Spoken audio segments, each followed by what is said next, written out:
உனக்கு இல்ல புறம்போக்கு எனக்கு இல்ல புறம்போக்கு ஊருக்கு புறம்போக்கும் ഭൂമിക്ക്.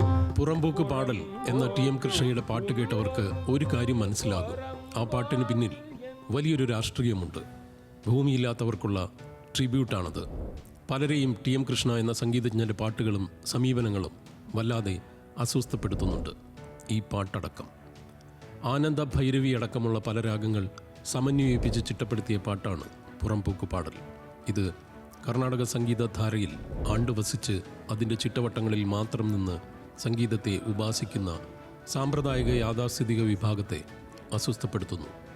മുൻപും TM കൃഷ്ണ പല സാമൂഹ്യ വിഷയങ്ങളിലും എടുത്ത നിലപാടും സമീപിച്ച രീതികളും സംഗീത ലോകത്തെ യാഥാസ്ഥിതിക വിഭാഗത്തിൻ്റെ നിരസത്തിന് കാരണമായിട്ടുണ്ട്. അവരുടെ വിയോജിപ്പുകൾ MS സുബ്ബലക്ഷ്മിയുടെ പേരിലുള്ള സംഗീത കലാനിധി പുരസ്കാരം കൂടി പ്രഖ്യാപിക്കപ്പെട്ടപ്പോൾ പാരമ്യത്തിലെത്തി എന്നു മാത്രം.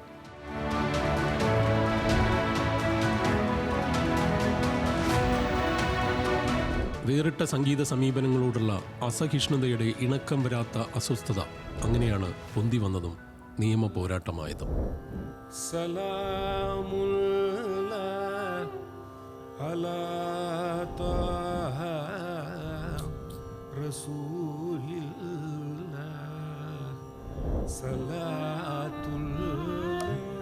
മറ്റ് ജാതി മത വിഭാഗങ്ങളിൽപ്പെട്ടവരുമായി ചേർന്നും പുരോഗമന സഖ്യങ്ങളുമായി സമരസപ്പെട്ടും കൃഷ്ണ രാഷ്ട്രീയമായി മുന്നോട്ടു പോകുകയും പാട്ടുവഴക്കത്തിൻ്റെ ചിട്ടപ്പടി രീതികളെ, പരമ്പരാഗത രീതിയെ എതിർത്ത് മുന്നോട്ട് കൊണ്ടുപോവുകയും ചെയ്തു എന്നതാണ് കുറ്റം.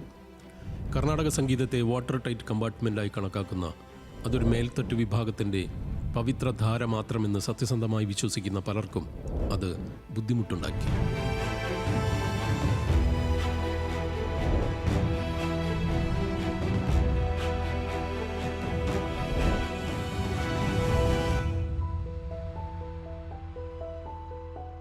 പെരിങ്ങോട് ചന്ദ്രൻ എന്ന പ്രതിഭാശാലിയായ വാദ്യകലാകാരനെ ഗുരുവായൂർ ക്ഷേത്രത്തിൽ നിന്നും തൃശ്ശൂർ പൂരത്തിൽ നിന്നും വിലക്കാനുണ്ടായ ചിന്തയിൽ ജാതിയുണ്ടായിരുന്നുവെങ്കിൽ, കലാമണ്ഡലം ഹൈദരാലിയോടുള്ള പ്രശ്നം മതമായിരുന്നുവെങ്കിൽ, കൃഷ്ണയോടുള്ളത് നിലപാടിനോടുള്ള പ്രശ്നമാണ്. കർണാടക സംഗീതത്തെ പൊളിറ്റിക്കൽ ടൂളാക്കി എന്നതിലെ നീരസം.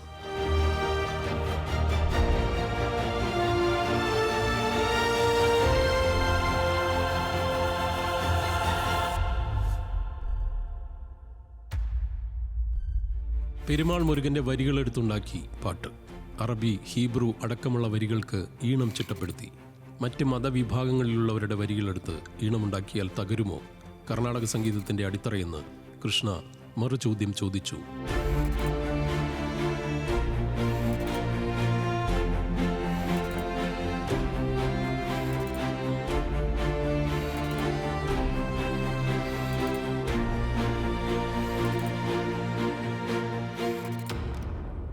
മത്സ്യത്തൊഴിലാളികൾക്കും ദളിതർക്കുമൊപ്പം കച്ചേരികൾ നടത്തി. ഇത് കൂടുതൽ പ്രകോപിപ്പിച്ചു. യാഥാസ്ഥിതികമായ പാട്ട് സങ്കല്പത്തെ മാത്രം ഉപാസിക്കുന്നവർക്കിതൊരു പ്രശ്നമാണ്. ത്യാഗരാജസ്വാമികൾ, മുത്തുസ്വാമി ദീക്ഷിതർ, ശ്യാമശാസ്ത്രികൾ ഇവരുടെ കീർത്തനങ്ങളെ ചിട്ടപ്പെടുത്തി ആ രാഗങ്ങളെ സമകാലിക ഇന്ത്യൻ രാഷ്ട്രീയ സാഹചര്യങ്ങളോട് ചേർത്ത് അവതരിപ്പിച്ചാൽ തറവാട്ട് മഹിമയ്ക്ക് കളങ്കം വരുമെന്ന് അവർ വിശ്വസിച്ചതുകൊണ്ടാണ്.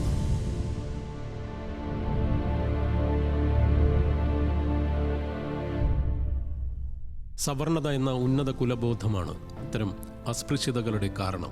അതിൽ നിന്ന് കൃഷ്ണയുടെ സംഗീത കലാനിധി പുരസ്കാര നേട്ടത്തിനെതിരായ എതിർപ്പുയർന്നു.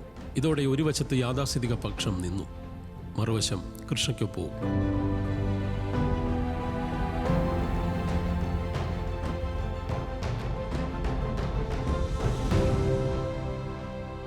MS സുബ്ബലക്ഷ്മിയുടെ പേരക്കുട്ടി കേസുമായി മദ്രാസ് ഹൈക്കോടതിയെ സമീപിച്ചു.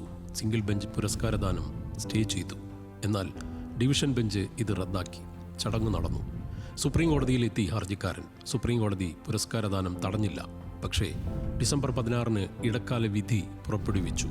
സുബ്ബലക്ഷ്മി പുരസ്കാരം ലഭിച്ചയാളെന്ന് കൃഷ്ണ അവകാശപ്പെടുന്നത് ഒഴിവാക്കണം.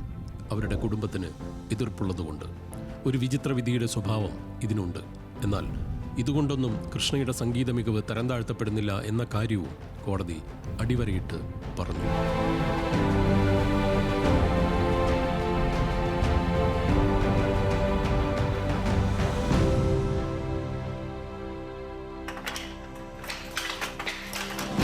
नायक भुक्ति प्रदायक भूसुर पालन भूमि प्रते श्यामल विग्रह शांत गुरु गुह सन्मुख श्री रामचंद्र. ഏതായാലും ഒരു പാട്ടിന് ജാതി മതിൽക്കെട്ടും ദേശാതിർത്തിയും ഭേദിക്കാൻ കഴിയുന്ന നിമിഷത്തിലാണല്ലോ അതിലെ കല സാർത്ഥകമാകുന്നത്.